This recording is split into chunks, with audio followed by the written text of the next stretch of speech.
nationale. Monsieur le ministre des Finances, vous avez la parole.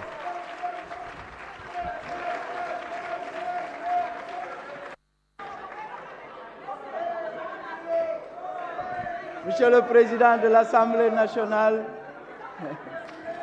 honorables députés, je vais axer mon intervention sur des questions d'ordre budgétaire qui ont été posées par les honorables députés. Tout d'abord sur le projet de budget 2023 du ministère de l'Éducation nationale.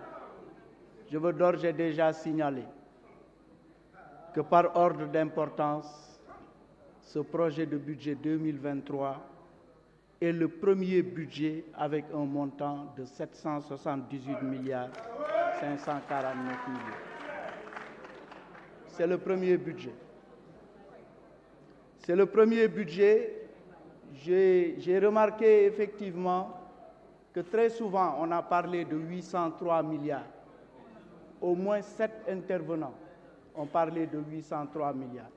Je voudrais quand même un peu différencier les 803 milliards qui sont des autorisations d'engagement. Les autorisations d'engagement constituent la limite supérieure des crédits que l'on peut engager. Ça renvoie à la pluriannualité. Les autorisations d'engagement permettent valablement de conclure, de signer des marchés. Ce sont ces autorisations d'engagement qui font 803 milliards 48 millions.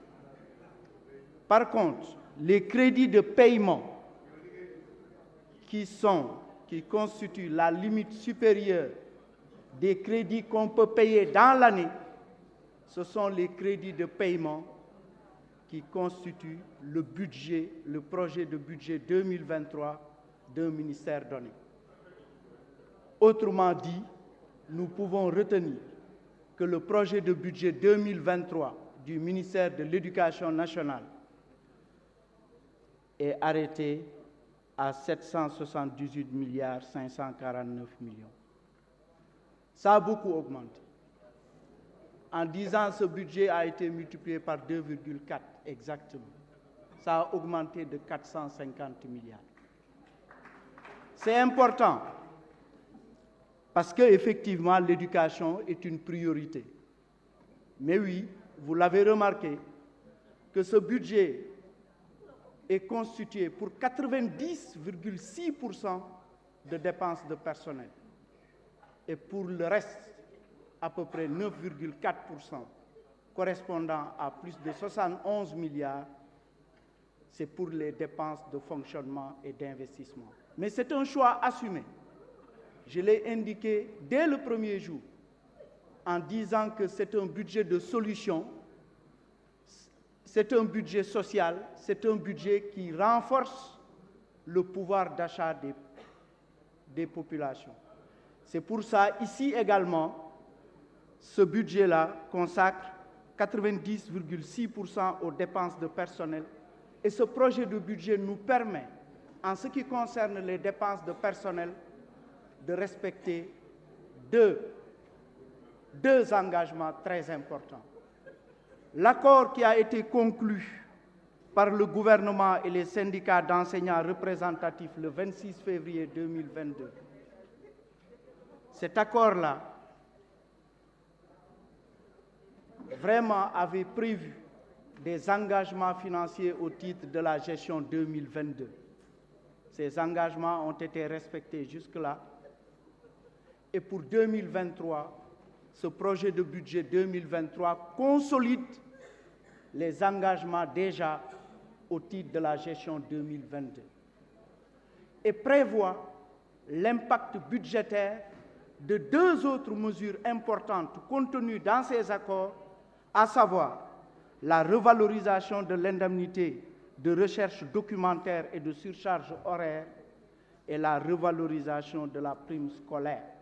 Parce que les accords qui avaient été conclus avaient prévu des mesures en 2022, 2023 et 2024.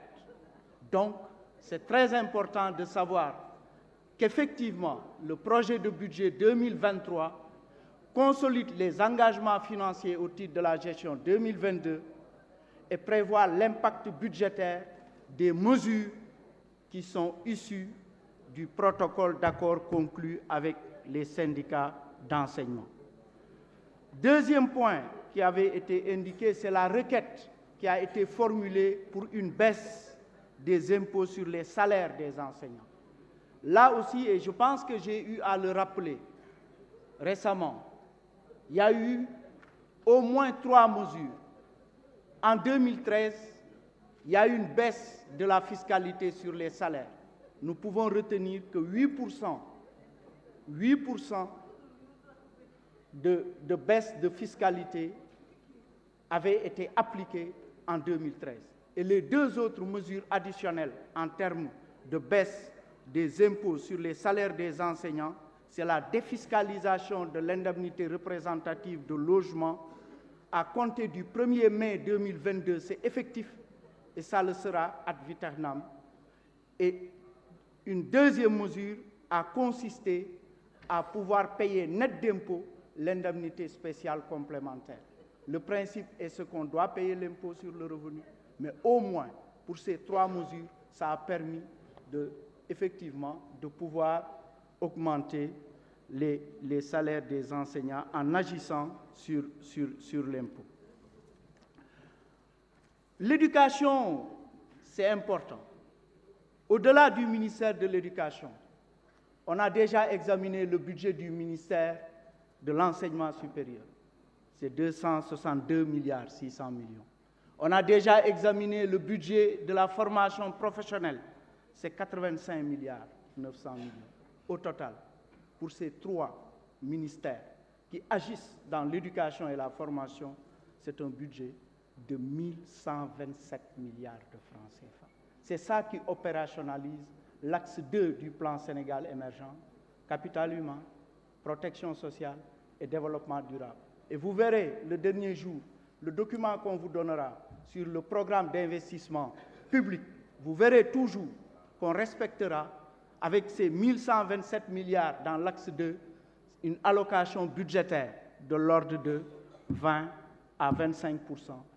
Au moment où l'axe 1, transformation structurelle de l'économie et croissance, va absorber 60 à 65%, tandis que l'axe 3, gouvernance, institutions, paix et sécurité, bénéficiera d'une allocation de 10 à 15%.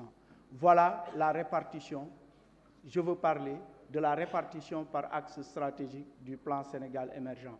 Donc les 1127 milliards du secteur de l'éducation et de la formation nous donnent à peu près, effectivement, hors dette et hors dépenses communes, plus près de 40% du budget consacré effectivement à l'éducation et la formation. Il a été aussi question de la surimposition effectivement des rappels. C'est un point important qui a été abordé. Je voudrais d'abord dire que, tout d'abord, que le système de calcul de l'impôt sur le revenu qui a été appliqué par la direction de la solde est parfaitement en phase avec les dispositions du Code général des impôts. Bon, toutefois, il avait été remarqué en concertation quand même avec les enseignants que nous avons pu prendre en charge leurs requêtes. Parce que simplement, en considérant effectivement des retards dans les paiements des rappels, jusqu'ici on a respecté le montant plafond de 50 milliards. Pour 2021, on a même été à 87 milliards,1. Mais tout de même, quand il y a eu des retards sur les rappels, et une fois qu'on mettait le rappel, l'impôt était relativement lourd. Et nous avons, conformément aux dispositions donc fiscales, adopté un système d'étalement sur les 4 dernières années et en simulation déjà sur, par exemple, un rappel qu'on a donné comme exemple, on a un taux de baisse de l'ordre de 24%. Je ne vais pas donner encore des chiffres, c'est un peu rébarbatif, mais retenons qu'effectivement, c'est une requête qui avait été prise en charge depuis 2 ans et qu'aujourd'hui, avec le système d'étalement que nous faisons, ça permet effectivement de baisser la charge fiscale de près de 24% avec le système d'étalement qui a été fait. La situation de prise en charge des engagements, je pense qu'il y a eu des requêtes qui ont été faites, effectivement, par certains honorables députés sur le paiement des rappels d'avancement, de validation et d'intégration.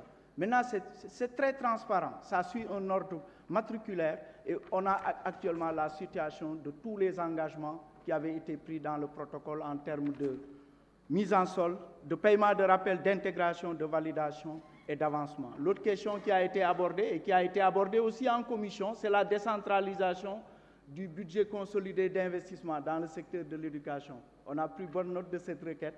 Bon, c'est une requête qui a été prise en charge depuis les commissions. Je pense que dans l'exécution du budget, en rapport avec le ministère de l'Éducation et le ministère de la Santé, parce que c'est les deux secteurs qui font l'objet de décentralisation, avec l'arrêté interministériel qu'on va conclure, cette requête pourrait valablement être prise en charge. L'autre question qui a été abordée de façon spécifique, c'est à quand la fin des inégalités entre enseignants fonctionnaires et enseignants décisionnaires.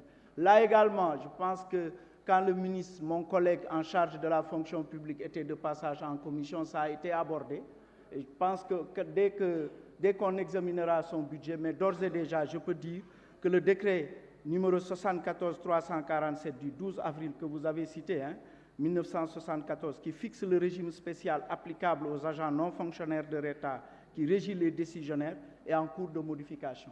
Et la modification, c'est dans le sens de la date d'effet en lieu et place de la date de signature. Ça avait été abordé par un honorable député même en commission et ici même. Et maintenant, il y a un projet de décret modificatif qui est en cours et qui prévoit que le taux de précaution des avancements des décisionnaires va varier entre 50 et 60%. Le reste, c'est le programme de remplacement des abris provisoires. Je pense que là également, mon collègue est largement revenu là-dessus.